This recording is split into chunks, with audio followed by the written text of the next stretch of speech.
gives her or him data on housing prices, on job opportunities, on where the schools are, crime rates, whatever, in order to make their decisions, demographic information if they want to live close to people from, their former country. So it's all on one clickable app.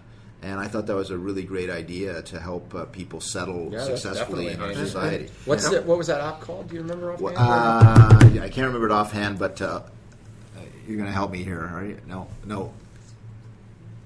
We don't have it. But the name of it is Electric Sheep. But that's the name of the team. Okay, and I'll have to research that. Yeah, for sure. So, sure. So there'll be some good ones this weekend. I'm hoping for one that will figure out how the Leafs can win a playoff series. Dare to dream. But no, we're seeing some great stuff with the city. We had the police chief on, and I just can't wait for the day that police data can be put out, because my dream is that you can start taking data on weather and patterns and try to see when where accidents would happen. Yeah. So you can set up ambulances a lot more strategically. It's all coming. That's coming. Yeah. That's exciting. And I Fast Company is my favorite magazine, so I get to read a lot of what's coming in there. There's some great. I remember the story of in Sault Ste. Marie. They were having a problem with bear sightings. Yeah. Why were these bears all around? Yeah. And so they through open data had all the bear sightings on one site, and then they figured out it correlated with garbage pickup.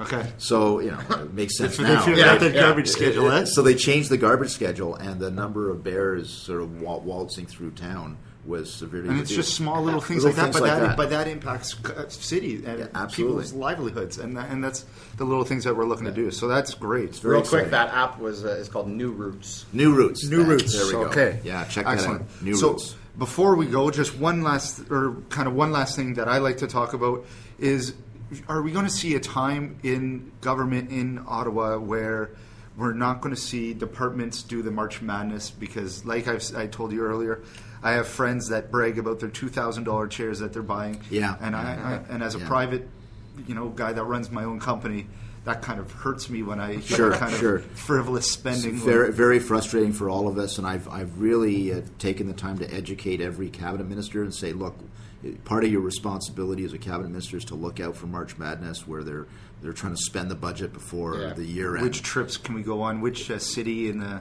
because Andrew used to work on budget as well and seeing I stuff. did. And I saw this when I worked 3 months as a co-op student at the Department of Foreign Affairs. And I worked there, and I said, I can't work here because I would go insane.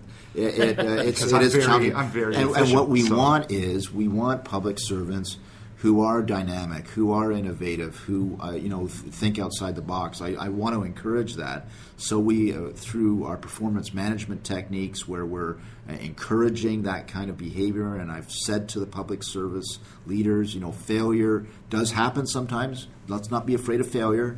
Don't worry, I've got your back. If something was a genuine attempt to succeed at something and it didn't quite work out, that's okay, because we can't keep doing the same things over and over again. Mm-hmm. And so we are trying to change a culture. It takes a while to do so, but some of the things I've done, to encourage social media use, for instance, in the public service, because we want to attract people who are used to living in the 21st century. That's right. And part of that is on social media, and so we can't be afraid of that just because we're in government. Yeah. So all of these things will make a difference as inevitably public service. There's turnover, and new people come in, and they will have these attributes that will make it better.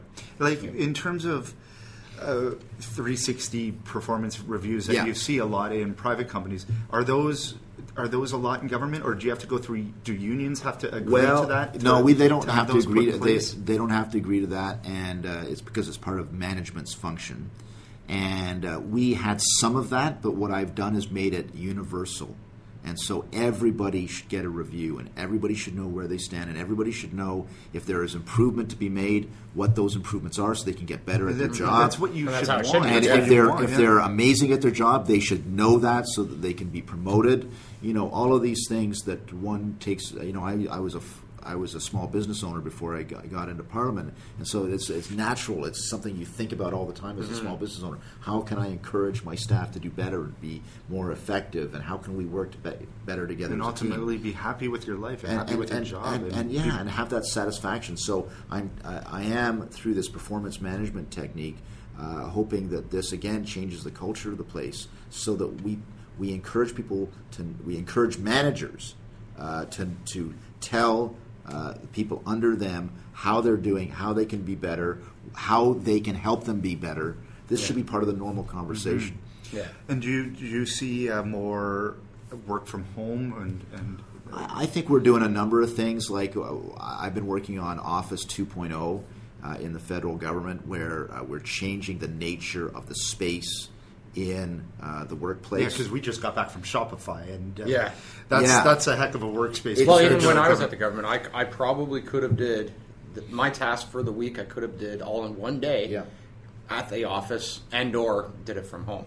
That's right. So you get a little bit of that. You also get. I also cut the budgets, the travel budgets, by $40 million last year, and said use video conferencing more, use telepresence more. 100%. But the actual space itself is being more collaborative. So rather than your individual pen or your individual office space with the large dividers, the cubicles, the cubicles, like more plug and play. So we got a project together. Let's wheel our desks together, plug in our laptop, and work on that project. Project's done. Let's go and reconstitute for another project. So that kind of collaborative workspace, which you see at Shopify or some of these other places, we are installing that in the federal government. That's great. For the first time. But that's hard. That, like you said, it takes a really long time when there's a culture ingrained over it's 60 years or but if we're going to attract people who want to give their best to public life,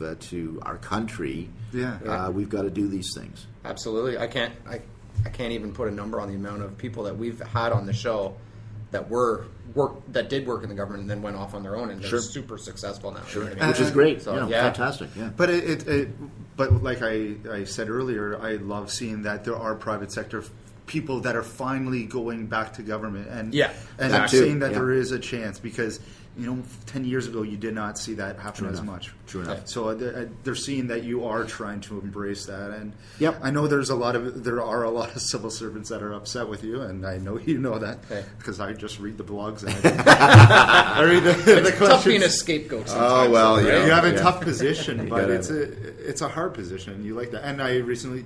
There's an election this year. You're looking to run for another 20 years. You read that, did you? Yeah, absolutely. So, no, I enjoy. I've been in private life. I owned a couple of businesses. I taught at a law school. I was a lawyer. I was on various boards of directors. So I've done all that earlier in my life. Mm-hmm. I'm quite happy to continue on in my role in government or in Parliament, doesn't matter. Government or opposition, doesn't matter. I'm here to serve my constituents and to serve the country. That's great. And when is your radio show again? Next show, it's once a month for 2 hours. You can get it. It'll be on February the 28th, Saturday, February the 28th. We can listen online somehow. Noon to 2. And you can go to huntersbayradio.com. Hunters Bay Radio 88.7 in Huntsville. There you go. And you'll be listening to Tony Clement's Rockin' Shindig. Do you have a radio voice for the weather now coming up on? No, I don't do the weather, but you got to have a tagline for your listeners. So I call all my listeners are cool cats. There you go. Right on. What are our listeners called? Oh, geez, I don't know. Ottawans. Awesome Ottawans. All right. So when do you head off for the weekend then? Back to usually I'm obviously doing the code hackathon. So you're going to Toronto for that? In Toronto on the Friday, and then I've got some more winter carnivals. I got 25 communities, so I have at least a dozen winter carnivals to get to every year. But it's a lot of fun. We went ice fishing for the last time last night. I'm sure. We did. Oh, great! We got a lot of ice fishing. We got a lot of ice fishing going on for sure. Snowmobiling, snowshoeing, you name it. Well, we'll quickly go over some events in Ottawa this weekend, if you don't mind. Sure. One of my favorite bands playing this weekend. Bad Not Good on Friday night. Have you heard of them? No, I'd like to. I'm going to send you Yeah, send me a link. That's what we were listening to some of them last night, right? Yeah, it's a jazz kind of band. Cool. Awesome, innovative stuff. We got the Human Library on Saturday for a few hours. That's where you get to meet up to, I think there's 25 people with all walks of life, and you go to the library and you're renting books, you're renting them, and you just get to talk to them. Cool. We could do 25 episodes there. Yeah. Of course, you got the Sip and Slurp Hot Potato. You got the Vagina Monologues. Nice. That could be interesting. Sunday, you got the Ottawa Boat and Sportsman Show. Probably a lot of people from Muskoka coming up for that. Oh, yeah, for sure. Undercurrents is still going on at the Arts Court, so it's a lot of small plays, a lot like the Fringe Festival, so there's good plays. You got the Ultimate Nerd Challenge at City Hall on Friday night from 6 to 8. I think there's trivia. It's a cost per team, great prizes, so that's a lot of fun there. Rob Schneider and John Lovitz are going to be here on Saturday. Oddly enough, they weren't part of the 40th anniversary of SNL. Yeah. I didn't see them. That's there. Funny, eh? I didn't see John Lovitz. And they were pretty big. John Lovitz was on in one portion, yeah. Was he? I didn't see him. But not Rob Schneider. I definitely didn't see Rob Schneider. That's weird.